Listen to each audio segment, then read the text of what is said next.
God has given His people a tremendous task in this world, and all need wisdom carefully to search out the mystery of iniquity. In the very time in which we live, the Lord has called His people and has given them a message to bear. He has called them to expose the wickedness of the man of sin. Testimonies to Ministers 1:18, and in Great Controversy 6:06 we read, "The sins of Babylon will be laid open, the fearful results of enforcing the observances of the church by civil authority, the inroads of spiritualism, the stealthy but rapid progress of papal power, all will be unmasked, and by these thousands who have never heard words like these before will be stirred." In the ancient world, the ancient system of pagan idolatry gave place to the monstrous cathedrals that exist in Europe today. But still on these cathedrals we see remnants of the origin of this system. Spain reached a tremendous climax during the 15th and 16th century in her colonies around the world. And we see in Spain the great power of the Catholic Church. It was in Spain that the Inquisition was set up with a tremendous power. 68 million people were destroyed there alone. The early Christians had spent many years suffering at the hands of persecution, and as the church became corrupt, they separated.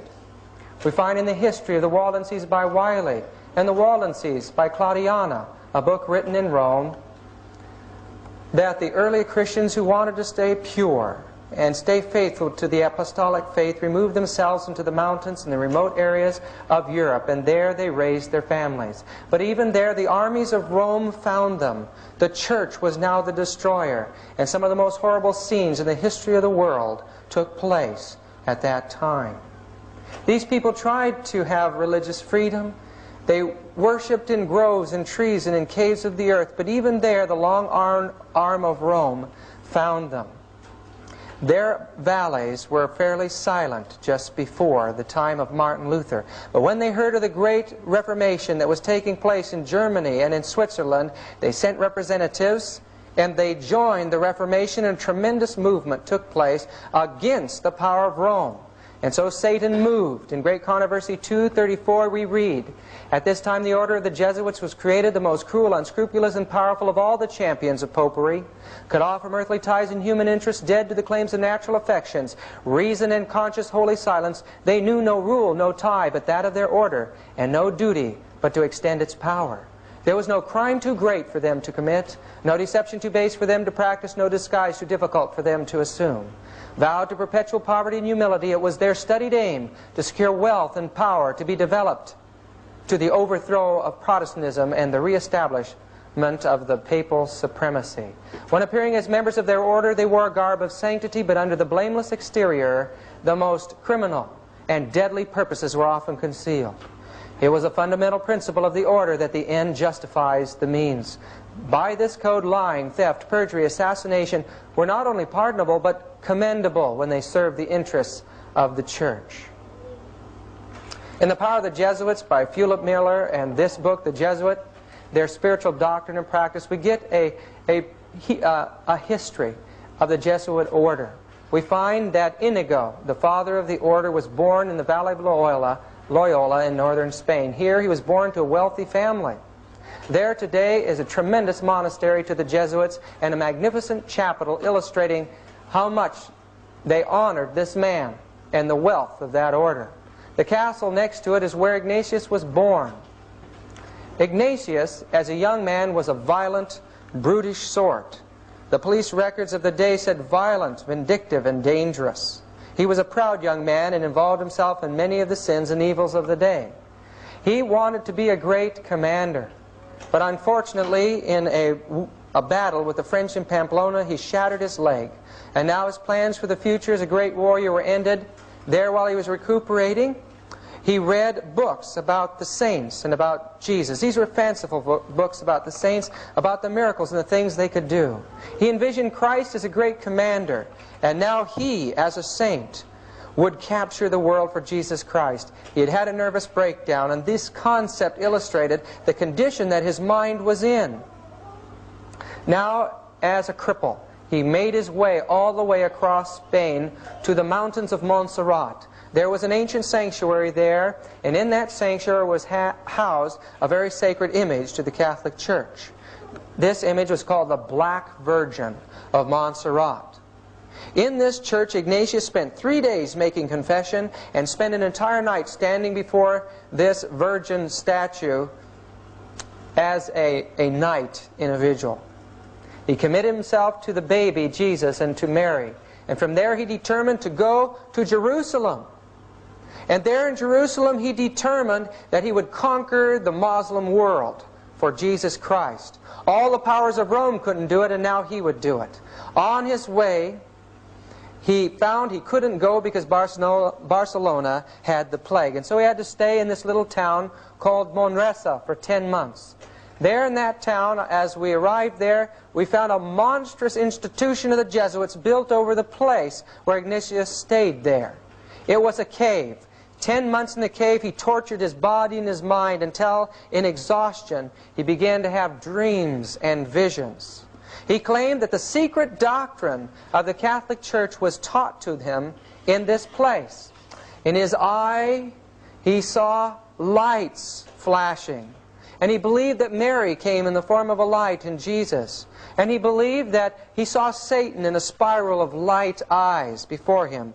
He believed that he had chased Satan around like a dog with a stick, and many other fanciful concepts, but he claimed that these teachings he received there were the foundation of his entire movement. And here he began the spiritual exercises of Ignatius. These were experiences that a master Jesuit would bring novices through, would bring other people through, to give them the same kind of mind that Ignatius developed through his experience. They were brought through these experiences just like music on a sheet.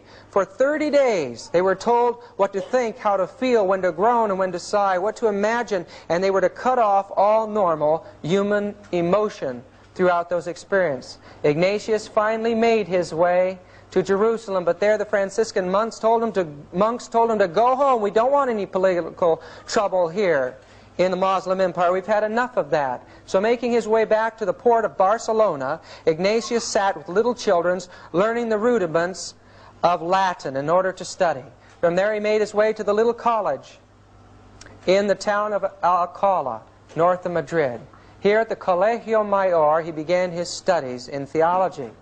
While he was there, he gathered a little group of men and women around him and began to bring them through his mental exercises. They would faint and fall aside. They would scream and pass out. Friends, this is demonic activity that this man was involved in, even in his early history. Ignatius was known for the rest of his life for his mystic powers. In Occult Theocracy by Lady Queensborough and Secret Societies of All Ages by Hecathorn, we learned that at the time there was an organization called the Alumbrado, or the Illuminati, in Spain. The Inquisition determined that Ignatius had been a member of this occult intellectual society and threw him in the jail there at the Inquisition. Upon his release, he made his way to Salamanca, to the great university there, but again he was brought under suspicion of being an Illuminist, and he was thrown in the Inquisition again.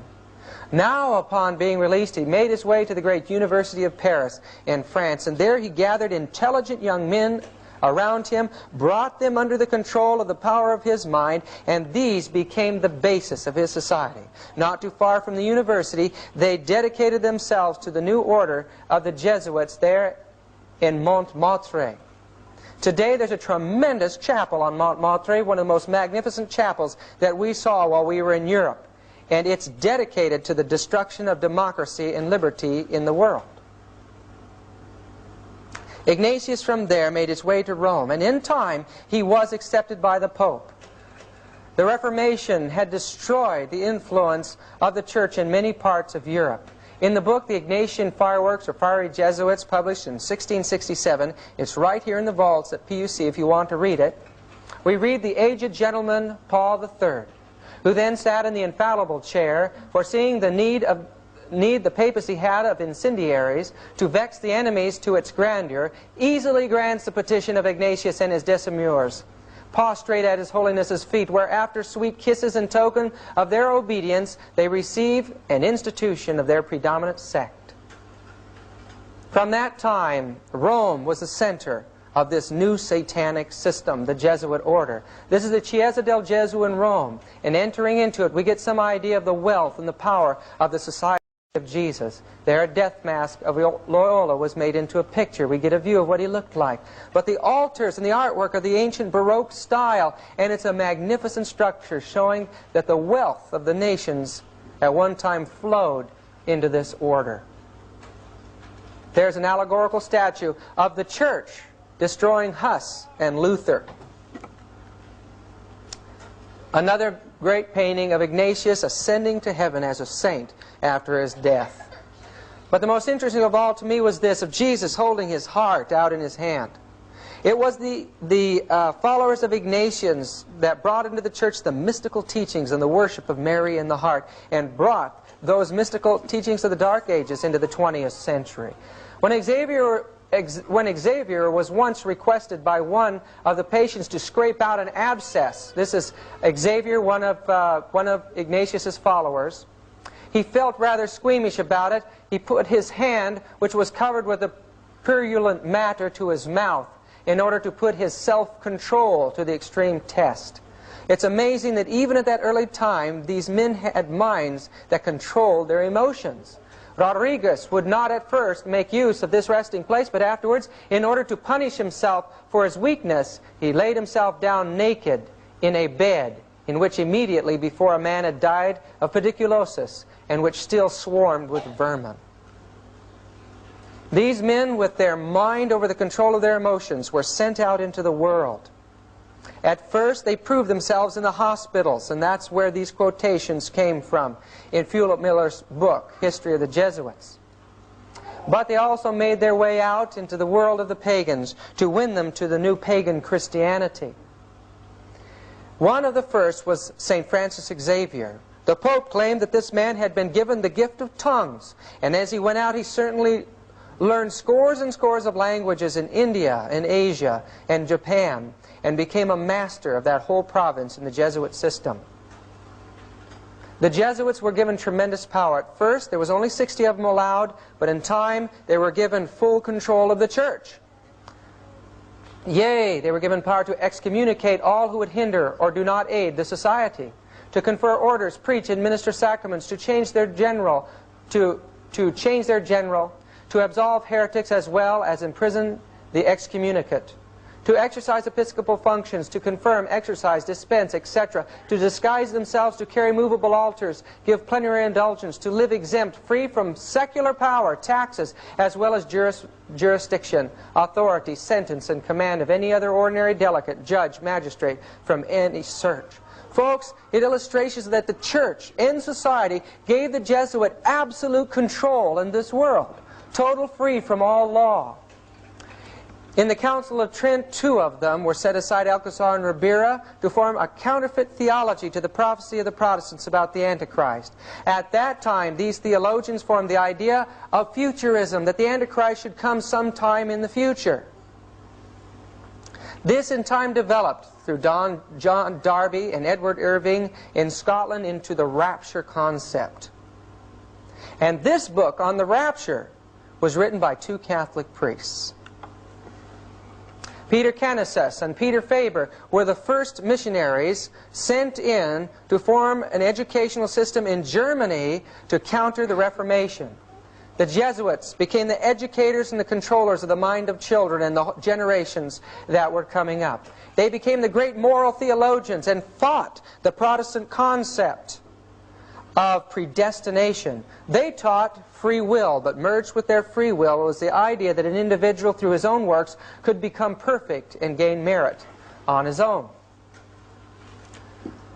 Father Matteo Ricci illustrates the tremendous power of the Jesuit to infiltrate other religions and cultures. He became in every way a Chinese, and in time infiltrated the court of the emperor in China. These Jesuits could read and learn the language and the religion better than the people, become the teachers of the people, and then insinuate Roman Catholicism, eventually opening up these magnificent courts to the Catholic missionaries. They entered into the primitive and poor areas of the world, and thousands of pagans were gathered into the Catholic Church through these men. But they had a secret way of doing it. In the book Fire Jesuits we read, they allowed their proselyte Christians to commit idolatry by a subtle evasion, that of enjoining themselves enjoining them to hide under their cloaks an image of Jesus Christ, to which they teach them by mental reservation to direct those public adorations which they rendered to the idol. The Jesuits infiltrated the other orders. They took over the head and the control of the Inquisition from the Dominicans. They turned it into a tremendous engine, a terrible power that wiped out thousands and millions of people. In Gurry's Doctrines of the Jesuits, we read it was Loyola himself who procured the erection of the Inquisition in Portugal. It was at the hands of the Jesuits that millions of people suffered the most horrible deaths. Terrible suffering that goes beyond our imagination today.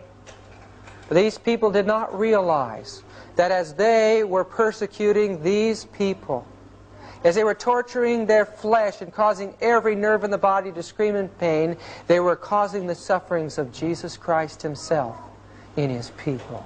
In Fox's Book of Martyrs and other books, it tells about the tremendous campaigns that raged against those who had fled into the mountains to have religious freedom. In time, all of the Albigensian race in southern France were completely genocide, exterminated from the earth. Not one was left. And the Waldenses in northern Italy were exterminated to the place where there was only a few thousand left. And they had made their way over the Alps to Geneva. The record of history has been rewritten, folks, by the Roman Catholic religion. The Jesuits became the controllers of history. And thus, the record of millions of faithful souls is not available to us. The Spirit of Prophecy tells us that that record is written in heaven. The church, every time she wanted to evangelize or infiltrate another area of the world, set up schools or colleges there in Rome. This became the origin of the Pontifical Gregorian University. Its purpose is for the subversion of the world. They set up houses of the Jesuits and magnificent schools which gave some indication of the tremendous wealth of this order. Europe was being covered by the Jesuits. In the Ignatian fireworks we read, or we notice on the back page, it shows the Pope heating the fire that burned London in the 17th century. And it shows Jesuits under the control of the Pope starting fires in every country of the world. These Jesuits believed diabolical and witchcraft doctrines. At the heart of that order was occult teaching. From a Jesuit creed by John Battista Posa, he says, "I believe in two gods, one is Son, Father, and Mother metaphorically according to a temporal generation. The other metaphorically Mother and Father according to a temporal generation. And what is consequent hereto, that the common term Mother, Father may be equally attributed to God and the Blessed Virgin as if they were both hermaphrodites, sexually male and female." This is raw pagan teaching in the raw sense of the word. In the book, again, The Fiery Jesuits, they affirm that the diligence of an expert conjurer in diabolical arts may well be thought worthy of a reward, and that a fortune teller is not obliged to restitution if he hath consulted the devil, nor to confession, though he hath expressly invoked the devil, and that it is lawful to consult a conjurer. It was the Jesuits who became the masters of astrology in the Dark Ages. They led out in the schools of teaching astrology in the Vatican. Folks, this chart was made by a famous Jesuit Kircher, and it's astrological healing. In The Soul Hustlers by Rennie Norbergen, an illustration that their teachings on astrology and their occult beliefs in the heart of that system has never changed. Rennie Norbergen in this book quotes Jean Dixon as saying, "As a child I was taught Chaldean astrology by a wise and wonderful man, a Jesuit priest." I don't see how anything can be, I don't see how anyone can say that astrology is wrong. After all, he was a man of God.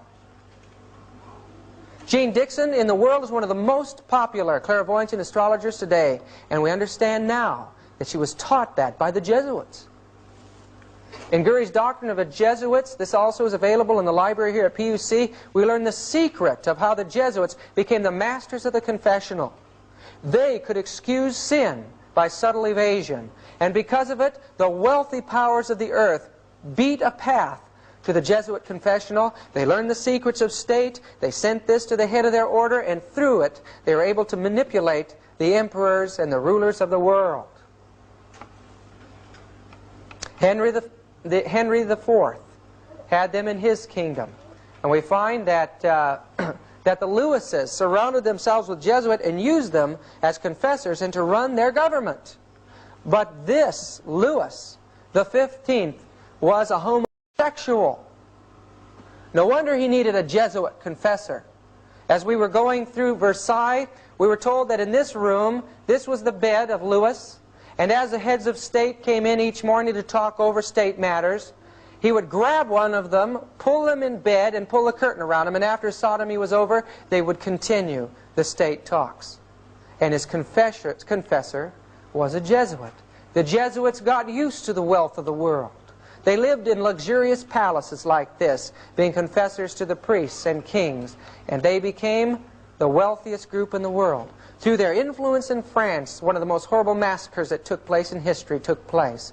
Publicly, the church appeared to be uniting with the Protestants just as they are today, friends.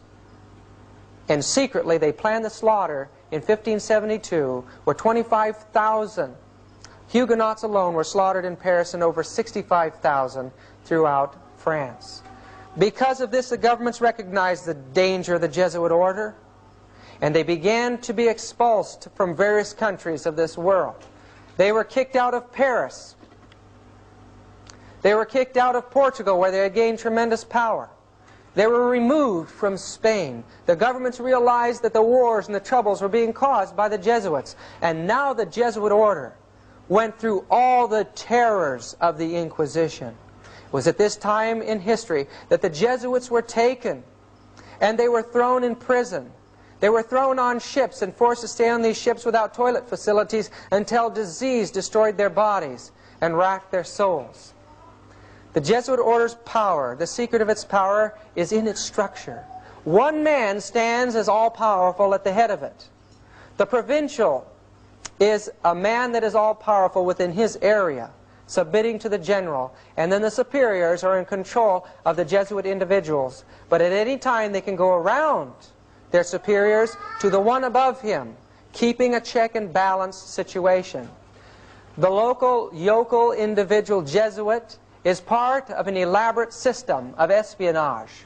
And they report on each other too, keeping a balance. They report to their superiors, who in turn report weekly to the provincial. Tremendous bodies of knowledge go into the provincial from all over their provinces. The provincials give a summary report monthly to the general, but superiors can go around their provincial, and thus a check and balance is kept all the way to the top. Even the general himself is subject to a council of 6 elected by the general congregation. 4 are elected from 4 different countries. One as an advisor and a military commander, and the other is the general's confessor. One or the other of the latter two must be with him at all times. Occult Theocracy by Lady Queensborough, page 309 and 310. This man has held more power in this world than any other human being alive.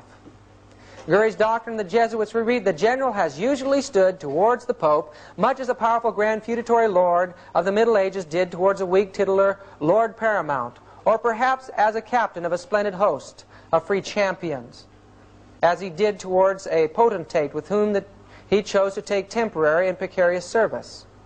And the shrewd Roman populace have long shown their recognition of this fact by styling these two great personages the White Pope and the Black Pope. In truth, the society has never from the very first obeyed the Pope whenever its will and his happen to run counter to each other. In the book The Fiery Jesuits, we read about the power again. Jesuit power arrived to such an height that when the Italian de Acquaviva came to be Father General, he gave his hand to be kissed as the Pope his toe. In their constitution, the Father General is called Dei Legatus, or Christi Vicarius, one of which, having the title, regarded not the Pope's message, though sent to him by 2 cardinals, enjoining everyone in the society to acknowledge Christ present in their general. The Jesuits tell us our Father General, as all know, governs Rome itself and the Popedom. We make war at our pleasure between one prince and another, between a prince and his subjects, usurp dominion over cities and countries, fearing no discovery of our actions, since our commerce is chiefly with great men. We know every public secret, and can in a singular way dispatch heretics and enemies of the Roman court. The view of Ignatius is so great that in the book Fiery Jesuits we read that in the University of Krakow in 1627, Ignatius is portrayed as holding the world in his hands and fire streaming forth from his heart with his motto, "I came to send fire into the world." And look at this blasphemy from a sermon by F. Doza, J.S., quoted in the Fiery Jesuits. "In these last days, God hath spoken to us by His Son, Ignatius, whom He hath appointed heir of all things, by whom also He made the worlds." What do these people believe about Ignatius anyway? The grand rule of the order is that an inferior readily to declare his assent and consent to a superior in active obedience when he says the snow is black or the crow is white. To yield perfect, absolute, and unlimited obedience to him they call Christ's vicar. By the abdication of their own will and judgment, they are the staff in the old man's hands. We should always be ready to accept this principle. I will believe that the white that I see is black if the hierarchical church defines it. The Spiritual Exercises of Ignatius here, page 141. This is the order of induction in the Jesuit system. First those studying to enter the order, the novices. Then the scholastics, the great teachers, the temporal ruling over the houses and the schools, and the coadjutors, finally, the agents that carry out the responsibility of aiding in the world projects. Then, and only then, this mass of Jesuits can be initiated into the actual order of the Jesuits, the profess of the three vows and the profess of the four vows. Finally, after a lifetime of total commitment to this monstrous system, they could be initiated, very few have ever made it, into the mysteries of the Jesuit order. What are those mysteries? I think we're going to find out tonight, folks.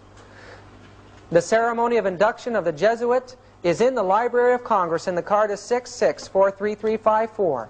It's an unbelievable admission to the world of what goes on in the initiation of a Jesuit into the profess. The Jesuit oath, "My son, you have been taught to act as dissembler among the Roman Catholics, to be a Roman Catholic, and to be a spy even among your own brethren, to believe no man, to trust no man, among the Reformers to be a Reformer, among the Huguenots to be a Huguenot, among the Calvinists to be a Calvinist, among the Protestants generally, be a Protestant, and obtaining their confidence to seek to speak from their pulpits, and to denounce with all vehemence in your nature our holy religion and the Pope, and even to descend so low as to become a Jew among the Jews, that you might be enabled to gather together all information for the benefit of your order as a faithful soldier of the Pope. You have been taught to insidiously plant the seeds of jealousy and hatred between states that were at peace, and incite them to deeds of blood, involving them in war with each other, and to create revolutions and civil wars in communities, provinces, and countries that were independent and prosperous, cultivating the arts and the sciences, enjoying the blessing of peace. To take sides with the combatants and to act secretly in concert with your brother Jesuit, who might be engaged on the other side, but openly opposed to that with which you might be connected. Only that the church might be the gainer in the end, and the conditions fixed in the treaties for peace, and that the end justifies the means. You have been taught your duties as a spy to gather all statistics, facts, and information in your power from every source. To ingratiate yourself into the confidence of the family circle of the Protestants and heretics of every class and character, as well as that of the merchant, the banker, the lawyer, among the schools and universities, in parliaments and legislatures, and in the judiciaries and councils of state, and to be all things to all men for the Pope's sake, whose servants we are unto death. You have received all your instructions heretofore as a novice, a neophyte, and have served as a coadjutor, confessor, and priest. But you have not yet been invested with all that is necessary to command in the army of Loyola in the service of the Pope. You must serve the proper time as the instrument and executioner, as directed by your superiors. For none can command here who has not consecrated his labor with the blood of the heretic. For without the shedding of blood no man can be saved. Therefore, to fit yourself for your work and make your own salvation sure, you will, in addition to your former oath of obedience to your order and allegiance to the Pope, repeat after me. I promise and declare that I will, when opportunity presents, make and wage relentless war secretly or openly, against all heretics, Protestants, liberals, as I am directed to do, to extirpate and exterminate them from the face of the whole earth, and that I will spare neither age, sex, condition, and that I will hang, burn, waste, boil, flay, strangle, bury alive these infamous heretics, rip up the stomachs and wombs of their women, and crush their infants' heads against the walls, in order to annihilate forever their execrable race. That when the same cannot be done openly, I will secretly use the poisoned cup, the strangulating cord, the steel of the poniard, or the leaden bullet, regardless of honor, rank, dignity, or authority of the person or persons, whatever they may be their condition in life, either public or private, as I at any time may be directed so to do by any agent of the Pope or superior of the Brotherhood of the Holy Faith, the Society of Jesus. Could they carry out these kinds of monstrous oaths? They can, because of the secret of the exercises. In Boehmer's book on the Jesuits we read, we imbue into him spiritual forces which he would find very difficult to eliminate later. These forces can come up again to the surface, sometimes after years of not even mentioning them, and become so imperative that the will finds itself unable to oppose any obstacle and has to follow the irresistible impulse. Folks, you know what this is? It's possession. An army of possessed men dedicated to the destruction of all governments and religion in this world. We are told in the fiery Jesuits that at that time, 1667, secular persons of both sexes joined to the company by a resignation of themselves absolutely to the conduct of the professed fathers. These usually are gentlemen and merchants who enmix themselves in the court and city business and in offices, bargains and sales, or active gentlewomen and rich widows who, like a plantation of Indies, bring into the society a vault of revenue of gold and silver. Folks, even today, these societies joined to the Jesuits exist. This is the Society of the Knights of Columbus. There is a women's side to that as well. And in this publication in 1950s in Life magazine, we see that the society is alive and powerful today. Now this is the oath that the Knights of Columbus take. Again, this is from the Congressional Record. It's on file from February 15, 1913. And here it says, and I'm quoting from it, not all of it here, we don't have time. I will place Catholic girls in Protestant families, that a weekly report may be made of the inner movements of the heretics, that I will provide myself with arms and ammunition, that I may be in readiness when the word is passed, or am commanded to defend the church either as an individual or with a militia of the Pope. This is in 1950s, folks, or 1913. In testimony hereof, I take this holy and blessed sacrament of the Eucharist and witness the same further with my name written, with the point of this dagger dipped in my own blood, and sealed in the face of this holy sacrament. I do further promise and declare that I will, when opportunity presents, make and wage relentless war secretly and openly against all heretics, Protestants, and Masons, as I am directed to do, to extirpate them from the face of the earth, and that I will spare neither age, sex, or condition, and that I will hang, burn, waste, boil, flay, strangle, bury alive these infamous heretics, open up the stomachs and wombs of their women, and crush the infants' heads against the walls, in order to annihilate their execrable race. Same as the Jesuit, folks. That when the same cannot be done openly, I will secretly use the poisonous cup, the strangulation cord, the steel of the poniard, or the leaden bullet, regardless of honor, rank, dignity, or authority of the person, whatever may be their condition in life, either public or private. Should I prove false or weaken in my determination, may my brethren and fellow militia of the Pope cut off my hands and feet, cut my throat from ear to ear. May my belly be opened and sulfur burned therein with all the punishments that can be inflicted upon me on earth, and my soul shall be tormented by demons in eternal hell forever. That I will, in voting, always vote for a Knight of Columbus in preference to a Protestant, especially a Mason. In the book Catholic Power Today, we read that at this time, now in the 1970s, and 80s, the Catholic Church now has adopted simultaneously with carrying on the old traditional religious organization, a strategy of gradualness directed at the smooth identification of her most advanced weapons of penetration. Hence the creation of a peculiarly suited religious semi-religious, and even lay bodies whose aim is to infiltrate the various strata of society. The last few decades have seen the multiplication of such movements of penetration labeled secular institutes. Their members generally are people who, although laymen, have the same fervor and determination to fight for the church as have the traditional religious orders. Thus, while taking the vows of poverty, chastity, and obedience, they do not wear special clothes, have ordinary jobs, and mainly live at home. They avoid the spotlight and keep their membership a secret, not only from their own offices or factories, their co-workers and friends, but even from their own families. This termite-like secret army is a vast international, the growth of these semi-lay and lay orders whose members are unrecognizable even to Catholics themselves in these last few decades has been phenomenal, particularly in Protestant England and the United States. Catholic Power Today, Hour of Manhattan, page 33. That's a book to get and study, folks. In 1773, the Jesuit order, due to the pressure of the governments of Europe, was put out of existence by the Pope. That Pope was poisoned because of that act.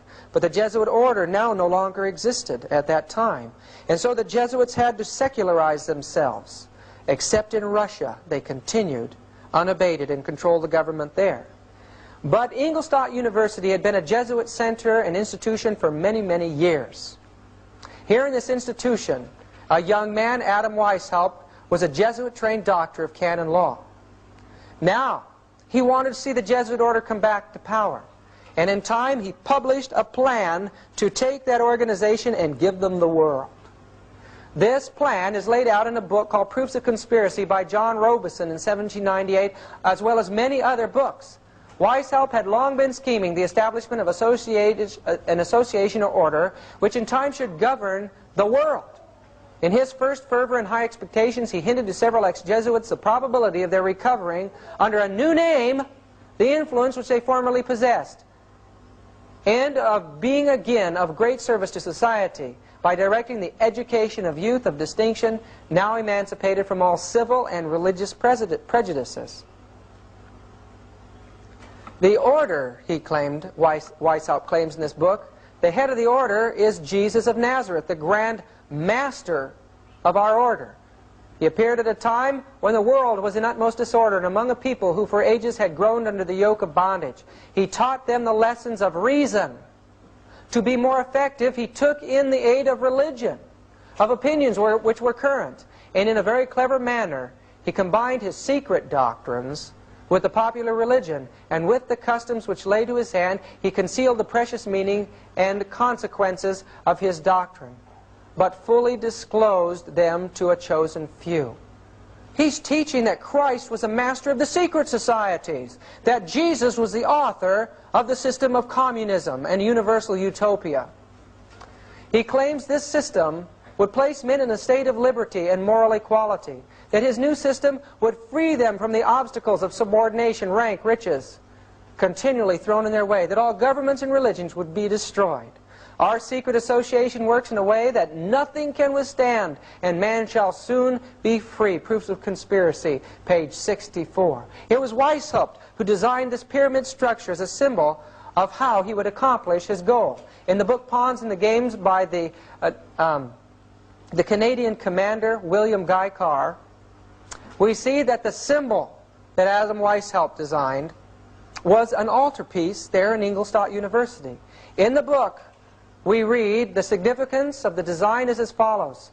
The pyramid represents a conspiracy for the destruction of the Catholic Church, an establishment of the one world or UN dictatorship.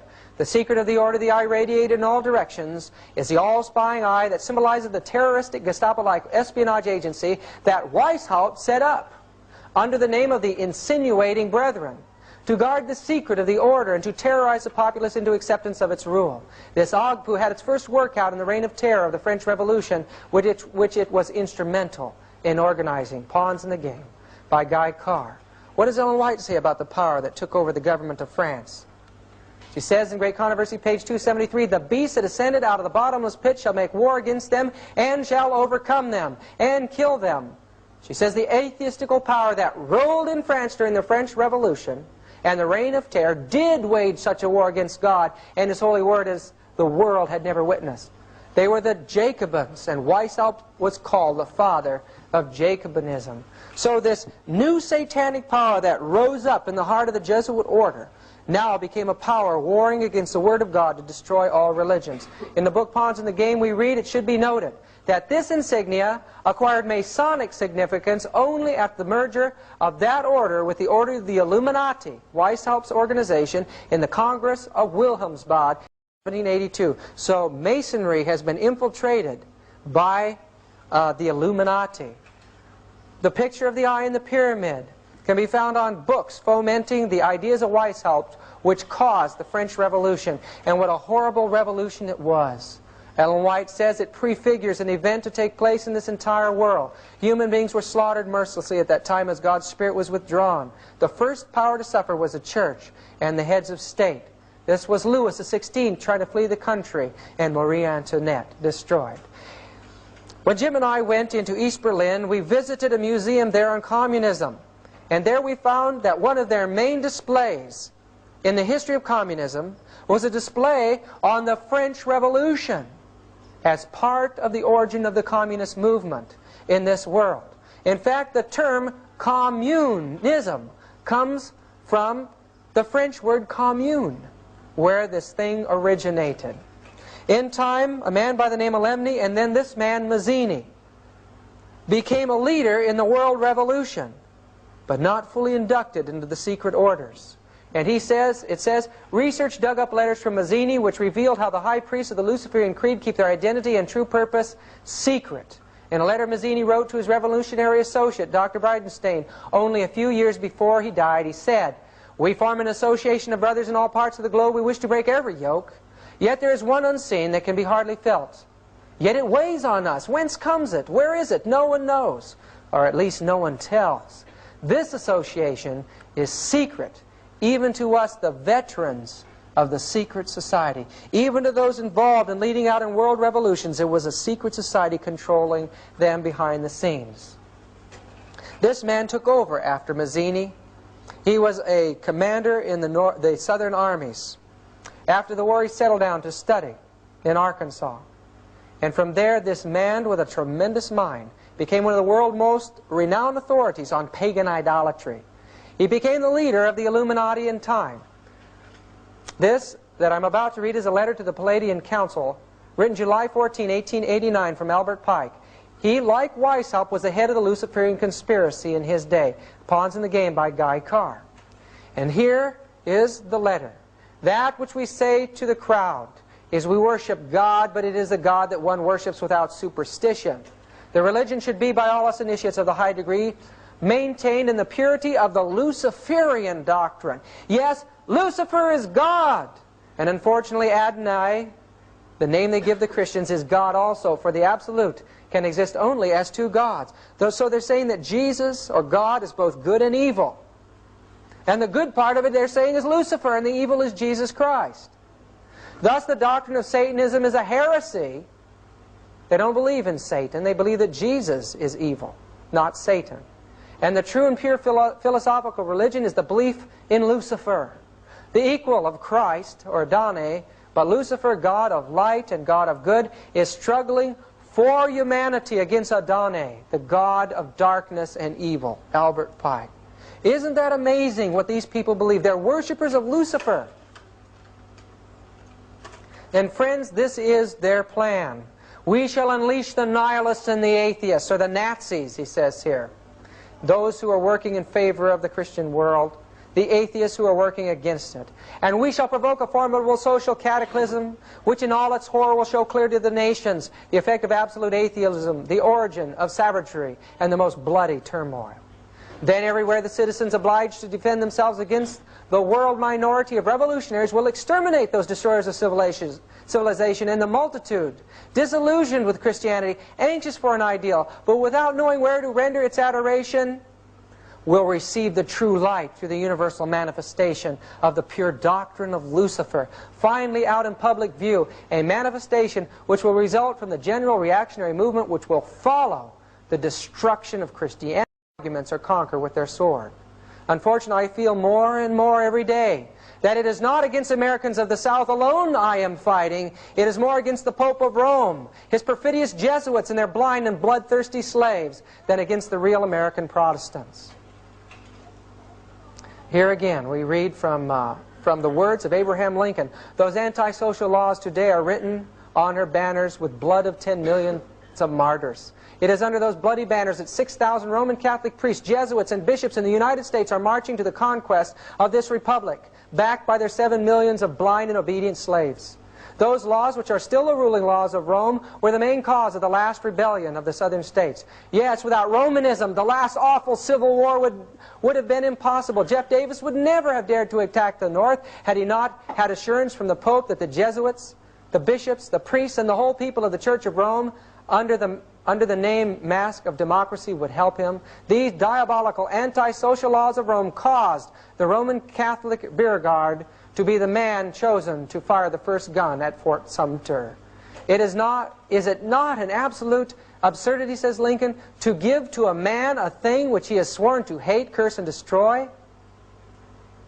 And does not the Church of Rome hate, curse, and destroy liberty of conscience when she can do it safely? I am for liberty of conscience in the noblest, broadest, highest sense, but I cannot give liberty of conscience to the Pope and to his followers, the papists, so long as they tell me through their councils, theologian, and canon laws that their conscience orders them to burn my wife, strangle my children, and cut my throat when they find their opportunity. This does not seem to be understood by the people today. But sooner or later, the light of common sense will make it clear to everyone that no liberty of conscience can be granted to men who are sworn to obey the Pope, who pretends to have the right to put to death those who differ from him in religion. He says the common people see and hear the big noisy wheels of the Southern Confederacy cars. They call them Jeff Davis, Lee, Toombs, Beauregard, Simmons. And they honestly think that they are the motive power, the first cause of our troubles. But this is a mistake, says Lincoln. The true motive power is secreted behind the thick walls of the Vatican, the colleges, schools of the Jesuits, the convents, nuns, and the confessional boxes of Rome. There is a fact which is too much ignored by the American people, and with which I am acquainted only since I became a president. It is that the leading families of the South have received their educated in great part, if not in whole, from the Jesuits and the nuns. Now, after the assassination of Lincoln, this brother Chiniquy is talking in the book. After I mixed my tears with those of the grand country of my adoption, I fell on my knees and asked my God to grant me to show to the world what I knew to be the truth, that horrible crime was the work of popery. And after 20 years of constant and most difficult researches, I came fearlessly today before the American people to say and prove that the President Abraham Lincoln was assassinated by the priests and Jesuits of Rome. In the book of the testimonies given in the prosecution of the assassin of Lincoln, published by Ben Pittman, and in the 2 volumes of the trial of John Surratt in 1867, we have the legal and irrefutable proof that the plot of the assassins of Lincoln was matured, if not started, in the house of Mary Surratt. But who were living in the house at that time? The legal answer is the most devout Catholics in the city. The sworn testimonies show more than that. They show that it was the common rendezvous of the priests of Washington. These people were Roman Catholics. It was a Jesuit conspiracy that destroyed Abraham Lincoln. The church planned the destruction of the world and the regaining of its power through world wars. And this is brought out in this book, The Secret History of the Jesuits. She tried with Bismarck to get him to fight for her, to Kaiser Wilhelm to get him to fight for her. And in time, she brought about the reaction of the Serbians against her effort to force them to Catholicism, an assassination attempt on one behind the Catholic plot. And that led to the first great war, the First World War. In time, this man, Pius XI, brought to power Mussolini in the desire to regain some political power. In time, in 1929, the Lateran Treaty was signed, and the church was given money and some land. But more than that, prestige again among the nations, and Mussolini was raised to power in Italy. In this book, The Destruction of Freemasonry Through a Revelation of Her Secrets, by General Erich Ludendorff, he brings irrefutable evidence, the evidence of court records before us in that book, that in Germany, In the secret societies, the Andrean Mason lodges there, they were planning on using the German people as a takeoff point for a war. What was the purpose behind that war? We discover it clearly. This is the Nuncio Pacelli from the Vatican to Bavaria. There in Bavaria, he worked secretly with von Papen, and in time they signed a concordat between Hitler and the Vatican. Hitler was raised to power by the Roman Church. It was his relationship with them that made him the man. His speeches, his Mein Kampf were written by Jesuits, and he became a god in that age. And also as the secret mechanisms of Roman Catholic subversion were taking place in the international world, we find that the I.G. Farben drug complex and the Rockefeller dynasty merged and formed the wealthiest and most powerful cartel in the world, and it was through them that Hitler was financed and brought to power. Hitler's rise to power would have been impossible without the secret financial support of I.G. Farben. The Nazi state became the means by which the cartel agreements were enforced. This is from the book World Without Cancer, page 286 and 287. Hitler himself stated, "I learned much from the order of the Jesuits.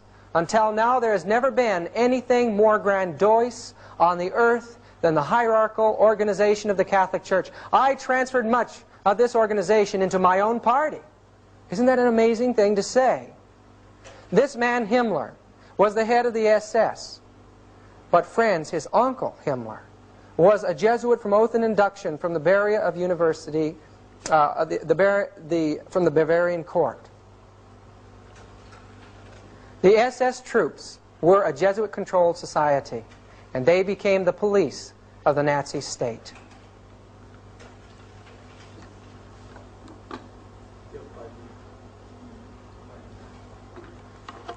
This book, Smokescreens, reveals a tremendous involvement of the Roman Catholic Church in the slaughter of millions of people. Here it quotes Hitler as saying, "As for the Jews, I am just carrying on with the same policy which the Catholic Church has adopted for 1,500 years. Franz von Papen is quoted as saying again in that book Smokescreens, page 20 by Jack Chick, "The Third Reich is the first world power which not only acknowledges but also puts into practice the high principles of the papacy." What are the high principles of the papacy? What is the plan that the Jewish Church has for its enemies? You can see it in the faces of the people in the concentration camps.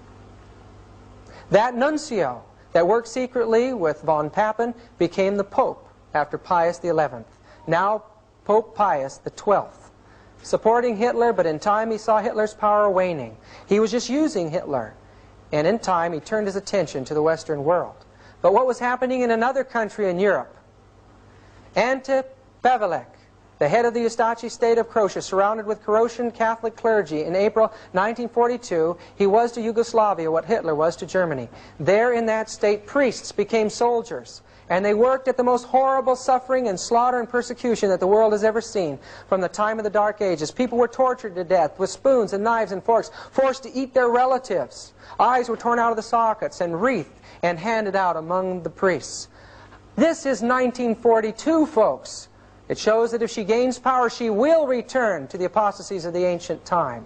This man was responsible for opening up trade with Russia and recognizing a political connection with Rome. He also placed this Masonic symbol on our dollar.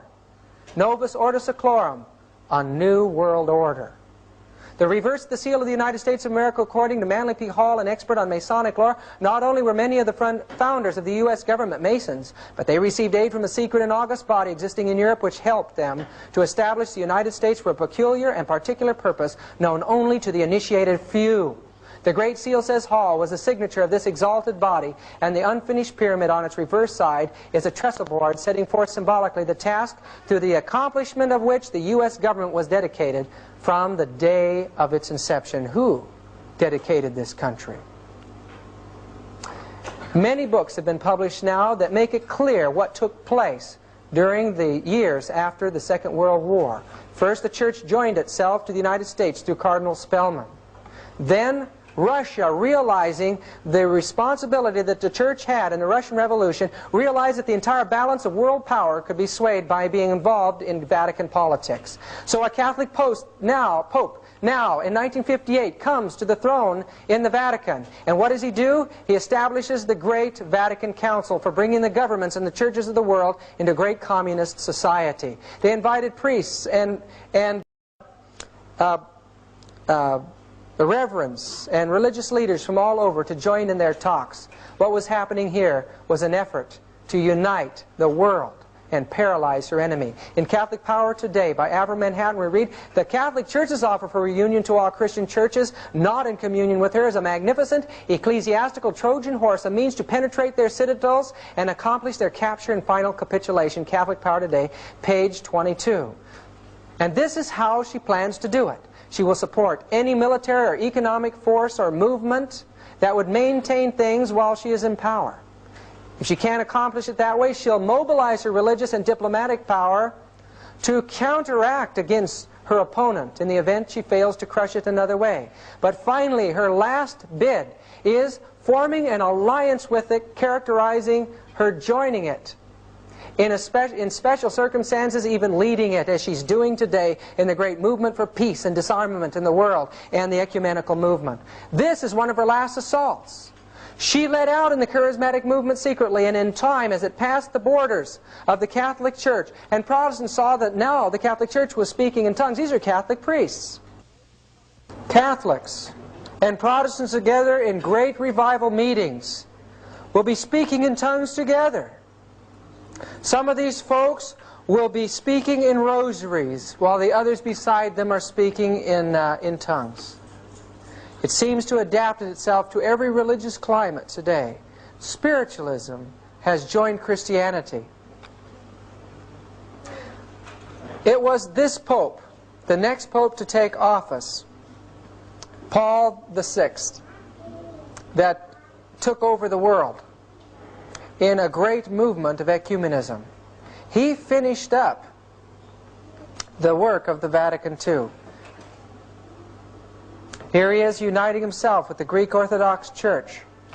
And we find that today, because of the great ecumenical movement that was begun and is sponsored by the Roman Catholic Church, the Protestants are paralyzed. They no longer speak out against Rome. This man here is Walter Martin, Dr. Walter Martin. Supposedly he's a great man in the evangelical circles. He accuses the Seventh-day Adventist Church of being occult because they claim Ellen White is a pope, or they take Ellen White, he says, as a pope. And yet he will not call the Catholic Church a cult. He says she's a Christian church today. What is happening to the Protestant world? It was the Catholic Church that opened up her doors and invited the communist heads of state in. Here's President Tito from Yugoslavia in meeting with the Pope at the Vatican. Pope Paul VI became the communist Pope, the Pope of the proletariat, mingling among the workers in the various areas of the world. They even devised an entirely new image of Jesus for the populaces now in the Marxist Catholic system. Jesus was depicted as a white-collar worker, and posters were put in the factories of the third world countries. In other places, Jesus was depicted as having overalls or with tools in his hands. Christ was now that God that many years before Adam Weishaupt had pointed out that he was. In 1973, this magazine came out on the Jesuits. Here it made it appear that the Jesuit order was in search of a new identity, that they didn't know what they wanted to do, that they were in a state of flux. It shows the Jesuit priests as common, everyday, dressed people. But still, it showed that Jesuits are involved in the various activities of missionary endeavors all over the world. Some, like Nixon aide McLaughlin, are in politics. Movie actor O'Malley, and here a Congressman Drennan at the Capitol. This is a Jesuit priest named Dan Lyons, and a book by John D. McCullum. Here it pointed out that Dan Lyons was an expert on Asiatic affairs and counseled Richard Nixon. It was his counsel to bomb Cambodia that Richard Nixon followed. Here he is with Commander Abrams, working in Vietnam. How far have these men gone? What secret mechanisms are even being worked out still today in politics, in religion, and all over the world? They make us feel like they're looking for a new identity. But friends, they know exactly what they're doing in the great world revolution that's taking place today. This man, the head of the FBI, made it very clear that the communists are deliberately maneuvering among the Negroes to create a situation for outbreak of racial violence to such an extent that it can be turned into a civil war on a racial basis. In such a civil war, should they succeed in fomenting it, the communists hope to so undermine the American government and our social structure that they can take over power. In the racial civil war that they envisage, they are sure the Negroes will be in the front ranks, the shock troops of the communist revolution. This is quoted from a congressional record, August 7, 1963. Brethren, the spirit of prophecy tells us, and I don't have the quote or the source of the quote now, it's in the United States, but that again, there'll be a racial movement, the army will be called out to put it down, and men will go back into servitude. And the result of it will be a Sunday law. Friends, we're seeing a fulfillment of the spirit of prophecy taking place today. In this book, The Negroes in the Soviet America, written by a communist, published in the South, encouraged the Negro people to rise up and form their own country in the South. And that under communism, they would be exalted to a much higher position in society. This is a communist class that was held in the South. And as you notice on the far right-hand corner, you see that is Martin Luther King, a communist being trained to carry on this revolution. And I want you to know right now still that the revolution, communist revolution, the spearhead of it is the Jesuits in the Roman Catholic Church. I'll prove that to you in a minute. Here he is with known card-holding communists from the conspiracy that took place in Hollywood. Beside him, Sidney Poitier and Harry Belafonte. Violence is being planned today, brethren. I was down at the flea market down in the city, and there a man came up to the table. He heard me talking about prophecy with someone else, and he said, "Would you tell me something?" He said, "Would you please tell me why the black folks down here in the city are hoarding automatic weapons? Just down the street from me I saw a van pull up and they unloaded boxes of automatic weapons into a garage. What is happening? What are they planning?"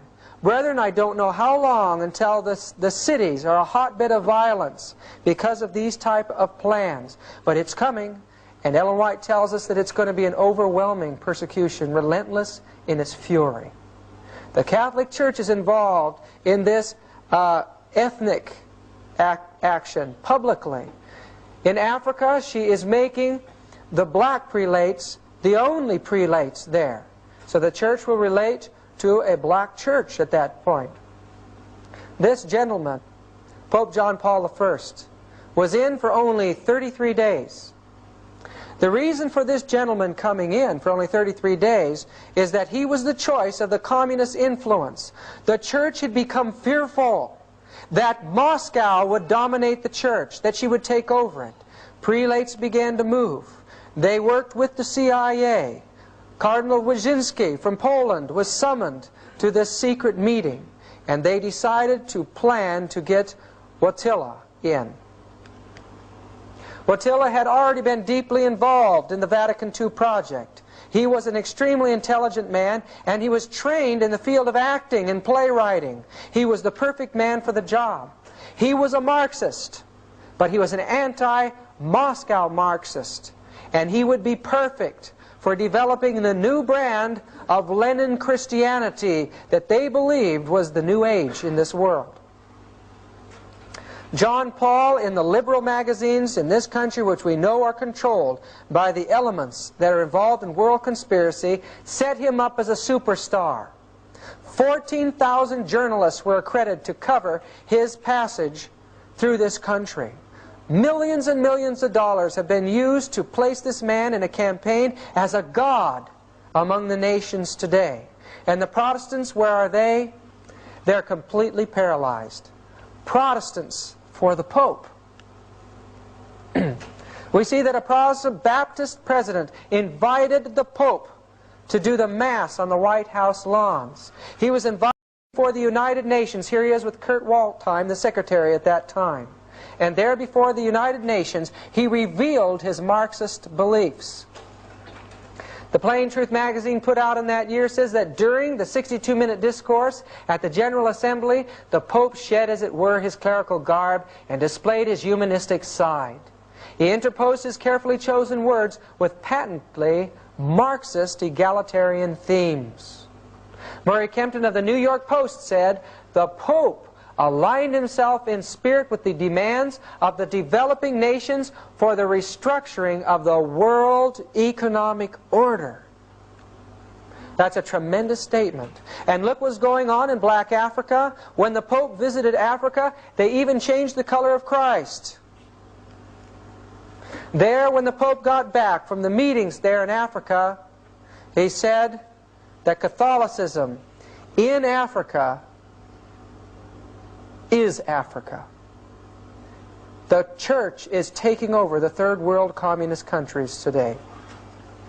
Prelates are now all of an ethnic nature, and in time there is a hope and a plan that a man of an ethnic nature will become the Pope, and thus the third world, the largest part of our world as far as the masses of mankind, will identify with the Vatican. Today, this Pope has brought this man Guntian into a promotional position second in line to the papal seat. We read here that during the papal visit to Benin 2 years ago, it was Guntian who received the most rousing cheers from one welcoming crowd. John Paul's increasing trust in his African aid was acknowledged last week when Guntian, in a major reshuffle of the papal staff, was promoted to one of these most important posts in the Vatican. As he went to Central America, here he lent his speeches to the communist revolution that were taking place there. The peril of such interpretation is portentous. It puts the kingdom of God in the near future just beyond the fast-approaching Catholic Marxist revolution. The spirit of these biblical Marxist, Leninist-oriented quotations has already impregnated the whole fabric of the Latin American church. From Tierra del Fuego to the borders of the U.S., scattered all along the continent, there are undetermined battalions of missionary priests, nuns, lay workers, preaching and practicing a combination of the tenets of liberation theology and the neo-Marxian Catholicism of Pope John Paul II. Brethren, there's a revolution moving towards our borders today. Their commanders, as a rule, were and are the Jesuits, or Jesuit-inspired priests or lay workers, something which Pope John Paul II discovered to his astonishment when the U.S. intelligence apparatus denounced them as the main instigators of the guerrilla's opposition mostly against Latin American administration, financed and militarily supported by the U.S. Individual Jesuits at times acknowledged their involvement in the revolution. Father Louis Pellicer, for instance, when he testified in San Salvador, December 12, 1981, before an audience of diplomats and newsmen, admitted that he had served an active guerrilla group for almost 15 years. That's clear back to, at this point, when this was published, that would be clear back from 1965. They have been leading out in the communist revolution of Central America. He stated that he had joined the guerrillas in Guatemala, and from there he had helped to prepare the ground for the guerrillas in El Salvador. Every Jesuit in Central America, he commented, is actively serving God, not God, but Marxism and revolution. That is from the book, The Vatican-Washington-Moscow Alliance by Avro Manhattan. Get it, brethren, and read that book and be aware of the rise of Catholicism today in politics. As we visited the ancient center of the Waldensian religion in Torre Pellice, we were disappointed. There for 3 days, these former Christians now still calling themselves Waldenses, and the Catholics, were carrying on a communist rally for 3 days called Il Unita, singing Marxist hymns, and you can see the sickle and the hammer there as their symbol. Christians have become communists in this world, and it's the biggest movement taking place. In the countries that Jim and I pass through in our traveling, we're constantly faced with this type of thing. Clear out on the island of Patmos, they were having a communist Christian rally there, the Greek Orthodox Church. Brethren, we are not aware of what's taking place. We have been blind for too long. This Pope has captured the hearts of the world. The world is now wandering after the beast. If there is any time, the healing of the wound is taking place now. And friends, the power, once it is gained again, will result in mass persecution. President Reagan recognizes the power of the Roman papacy, and that 25% of the American populace is Roman Catholic in votes. Avram Manhattan's book, Catholic Power Today, page 129, tells us the Catholic Church is the largest church in the United States of America. Ecclesiastically, she is the best organized. Financially, she is on a par with any of the giant trusts or corporations of America. Indeed, should the occasion arise, she could stand up to all of them collectively. Politically, she is looming ever larger at the White House. She is a power in the Senate, a force at the Pentagon, an invisible agent at the FBI, and the most subtly intangible prime mover of the wheel within the wheel of the United States of America, the Central Intelligence Agency. This again, Avram Manhattan's book, page 129. There is a reason why Ronald Reagan is behind something that the American people were shocked about. A U.S. and Vatican forming a link. Here we find that it wasn't the last official Vatican ambassador was in 1867. And remember that during this time there was a revolution taking place in Italy. The Pope was moved out of his political position, and there was confusion brought in. But America had not fully forgotten the responsibility of the Roman Catholic Church in the war between the states. For all this time, for 117 years, we have held off our connection with that power. And now U.S. Vatican resumes full diplomatic ties. What does it say? The step announced here at the Vatican was described by officials of the Reagan administration as an attempt to improve communications at a time when Pope John Paul has become increasingly involved in international affairs. What's happening in our affairs here in the United States? The Protestants have been consistently moving into the arena of politics. There is a revival of religion in legislature today. Many of the old concepts that were revived before, men have forgotten that they were religious. A one-world judicial court was fomented by the National Federation of Churches, the National Council of Churches. Social Security was a religious issue. And now many religious issues are covering the books of law today. What's going to happen as a president in this country has to capitulate to the religious forces? We read on April 23, 1984, in Spotlight magazine, Reagan orders concentration camps. Mass detention facilities, otherwise known as concentration camps, are being set up at a number of major U.S. military installations on the secret orders of President Ronald Reagan. The Spotlight has learned that on April 5, the White House issued a highly classified national security decision. The first roundup and publicly announced one will be of illegal aliens and refugees. A military source told Spotlight, but under the secret provisions of Rex 84 there will be also broad arrests of security suspects who can be held in these centers under this emergency order, whether they're U.S. citizens or not. And this is the thing that alarms me. It says, according to these sources, the primary goal of the vast police operation condemned by Rex 84 is to detain and deport illegal immigrants. But these sources say Rex 84 has another, even more closely guarded and carefully orchestrated objective: to apply the so-called capture and custody measures against political opponents, resistors, or even outspoken critics whom the administration considers dangerous. We know that recently President Reagan met with the Pope in Alaska. And there, he assured the Pope that we would become involved in world projects with the Roman Catholic Church.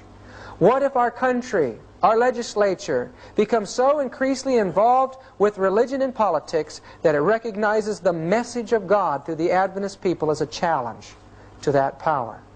We'll be put in concentration camps. Ellen White tells us in Great Controversy, page 564 and 571, "Let the restraints imposed by secular governments be removed, and Rome be reinstated in her former power, and there would speedily be a revival of her former tyranny and persecution." The Protestant churches are in great darkness, or they would discern the signs of the times. The Protestant church is far-reaching in her plans and modes of operation. She is employing every device to extend her influence and increase her power in preparation for a fierce and determined conflict to regain control of the world, to reestablish persecution, and to undo all that Protestantism has done. She has clothed herself in Christ-like garments, but she is unchanged. Every principle of the papacy that existed in past ages exists today. The doctrines devised in the darkest ages are still held by her. Her spirit is no less cruel and despotic now than when she crushed out human liberty and slew the saints of the Most High. It is a part of her policy to assume the character which will best accomplish her purpose. But beneath the invariable appearance of the chameleon, she conceals the invariable venom of the serpent. Folks, it doesn't make any difference what face she presents before the world. It could be claiming to forgive her assassin. It could be claiming to feed the poor. It could be anything, but God has shown us under inspiration that the plan is to paralyze mankind into not seeing her as dangerous when she plans their destruction. The churches in this world, the Spirit of Prophecy tells us, still house beneath them dungeons, places where in the past torture was carried out, and implements of torture. And we understand again by the Spirit of Prophecy that those tortures will be resumed again whenever she has her opportunity. Brethren, we face a serious decision. We face a having to give up our life in this world to do God's will. Every major destroying movement from the turn of the century and even before the great wars were an effort by this demonic power to regain possession of the entire world. And brethren, the piece of cake today is much bigger than it has ever been before. If she could ride upon the nations and control them, she would never again fall. And she believes that she'll do that. In Revelation we read that she says, "I sit a queen." And she doesn't believe that she'll ever see that sorrow again. How will she accomplish it in this age? I'd like to read to you from Education by Ellen G. White, page 227 and 228. Spiritualism asserts that men are unfallen demigods, that each mind will judge itself, that true knowledge places men above all law, that all sins committed are innocent, for whatever is right, and God doth not condemn. Brethren, this is the teachings of the occult world. These were the teachings that Adam Weiss helped, and his co-conspirator Jesuits and others that were brought into the Luciferian conspiracy taught, that brought about the destruction of France and the revolution spreading to the world. At the same time, anarchy is seeking to sweep away all law, not only divine but human. The centralizing of wealth and power, is that happening today? The vast combinations for the enriching of the few at the expense of the many. The combinations of the poorer classes for the defense of their interests and claims. Brother, everything from terrorism to the man walking down the street with a poster is that movement today. The spirit of unrest, of riot, and bloodshed. The worldwide disseminations of the same teachings that led to the French Revolution. All are tending to involve the whole world in a struggle similar to that which confronts France. Brethren, there is a movement today. The base of it is spiritualism. People are crying human rights again, and the movements of Christianity are right involved in those cries. In Revelation 17, verse 8, we read about this movement. The beast that thou sawest was, and is not, and shall ascend out of the bottomless pit, and go into perdition. This is the same source of the beast of Revelation chapter 11, which the Spirit of Prophecy tells us was the atheistical, spiritualistic power that controlled the government of France. Today it's rising on the scenes. And 10 horns which thou sawest upon the beast, these shall what? Hate the whore, and shall make her desolate and naked, and shall eat her flesh, and burn her with fire. The very power that she wants to ride upon, the very power that she feels is going to set her up above the nations, is the very power secretly that is working for her complete destruction. And brethren, her destruction is not just the destruction of the Catholic Church, but she is the mother, and the harlots of the Protestant world. And all of Christianity is going to be involved in a tremendous war and a slaughter at the hands of the new spiritualistic movement that is taking place today. Ancient spiritualism had to work in secret and was a novelty to many people for many years. But recently it has become the fastest growing movement in the world. Since 1976 and 77, the teachings of witchcraft have become the predominant religion in the world today. In this book by Marilyn Ferguson, The Aquarian Conspiracy, we are taught that in this day and age, the greatest minds, the most powerful people in the world, and people on the grass level are organizing. They're working together, though maybe unseen, in legislative halls and in schools, in Christian churches. They are working together to bring about a great occult revival and a taking over of the world in this new age. And folks, they have control of the wealth. They have control of the scientific secrets. There is nothing that they cannot accomplish when their word says go, except that God is holding back the winds. These people can control your mind and control your heart. Ellen White tells us that Satan will work through the sciences of psychology, phrenology, and animal mesmerism. He will use hypnotism on the masses at the end of time. Where is our protection against this great final effort? Brethren, it's only that we are possessed entirely by the Spirit of Jesus Christ. We could not expect to escape the delusion that's coming and the overpowering delusion of Satan as long as one part of our being is still on Satan's ground. We have got to come up to the fullness of Christ's righteousness. Christ has to come into his heart, as we read in Desire of Ages, page 324. He'll come in and he'll make our heart his possession, and he'll make it his fortification and determine no power should be known in it but his own. And he will make that heart impregnable to the assaults of Satan. At some point in the experience of the Adventist people, we've got to face the fact that we have to settle into the truth of justification so that we can no longer be moved. And God can end this work. This mind of Ignatius Loyola is the dark, vile mind of the Dark Ages. And yet, through the initiation and through the exercises of Loyola, that mind from the Dark Ages of papal supremacy controls the most brilliant minds in the world today.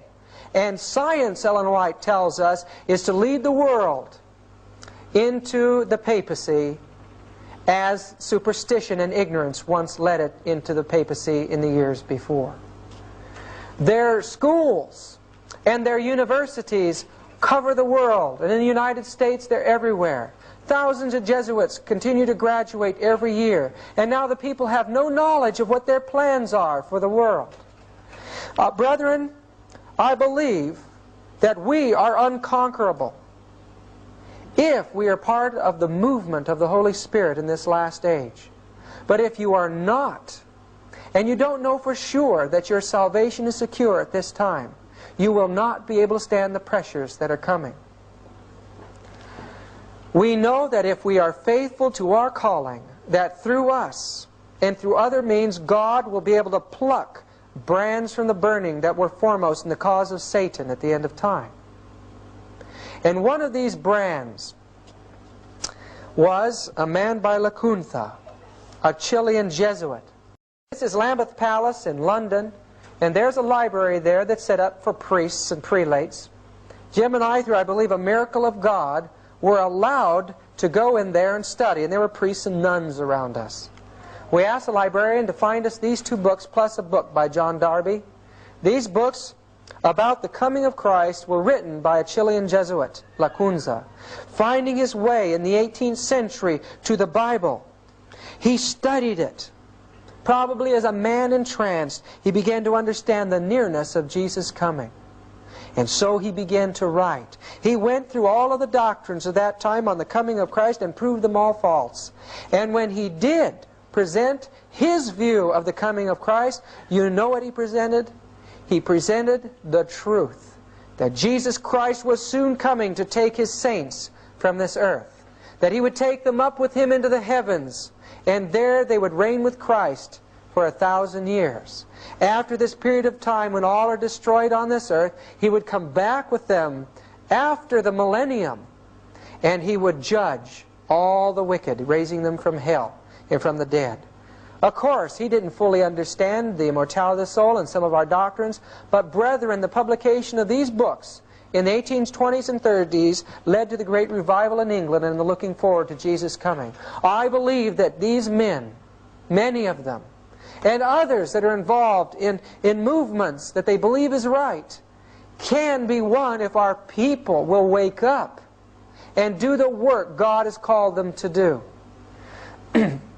There are safety measures in the Bible to avoid their influence on us and on our churches. In Galatians chapter 1 verse 8 we read, "But though we or an angel from heaven preach any other gospel unto you than that which we have preached unto you, let him be cursed or damned."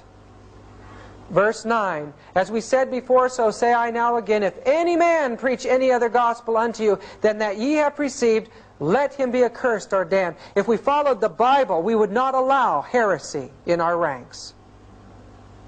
And a great suffering would be saved for many of the people of God. In 2 John verse 9, we read, "Whosoever transgresseth and abideth not in the doctrine of Christ hath not God. He that abideth in the doctrine of Christ, he hath both the Father and the Son. If there come any unto you and bring not this doctrine," what is it? The everlasting gospel, the 3 angels' messages that were delivered to the Adventist people, "receive him not into your house," not into your place of worship, "and neither bid him Godspeed, or you'll be a partaker of his evil deeds." How many men, how many times have we allowed ourselves to be subjected to reasoning that has destroyed the Adventist faith? Jesus now is a high priest in the heavenly sanctuary in the most holy place. There he waits to finish his work in you and in I. Christ is the one that holds his angels in his hands. That's a symbol of all his people that are faithful to him, giving his message. He holds them there. They're in his hand and no one can take them out. Christ the sacrifice is beside each one of us today through the ministration of our high priest. As he ministers his Holy Spirit to us, the death of Christ becomes our death. The world is sacrificed unto us, and we unto the world. And Christ's eternal life is given to us. We can stand in this world as conquerors over self and live without sin, brethren. The power is there for us. Christ is pictured in Revelation chapter 3 in the Laodicean message is knocking at the door of your heart. Brethren, Jesus longs for you to open up the faculties of your soul. Lay aside the thoughts and the concepts of this world and let Jesus take all of your thought. Behold him. And the Bible promises that you'll be transformed into the same image. Christ today is calling for His children. He's going to bring them into a powerful movement. And if we're faithful to that calling, there is no power in this world that can stand against us. Every obstacle will be broken in our path, and God's glorious message will go to the world. Brethren, the Lord is going to work in simple ways. He can take anybody and speak through him, just as He can talk to a stone, or as He talked to a donkey at the time of Balaam. Brethren, if He can talk through a donkey, He can talk through you.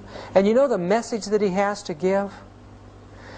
He wants you to speak for Him and invite the people in this world home. He wants you to tell them to prepare to meet their God who's coming soon. Brethren, we haven't any idea of the glories of that heavenly home. We can't imagine it. But the Holy Spirit wants us to know that God has prepared things above our greatest imagination. And there is nothing in this world that should keep you from receiving that prize. Not all the power of the Jesuits or the Catholic Church or the great communist movement. None of these things should keep you from Him. Not the worldliness, not the money, not family, not structure, not church, not anything. Just Jesus. And He can bring you in. And He can seal you for eternity.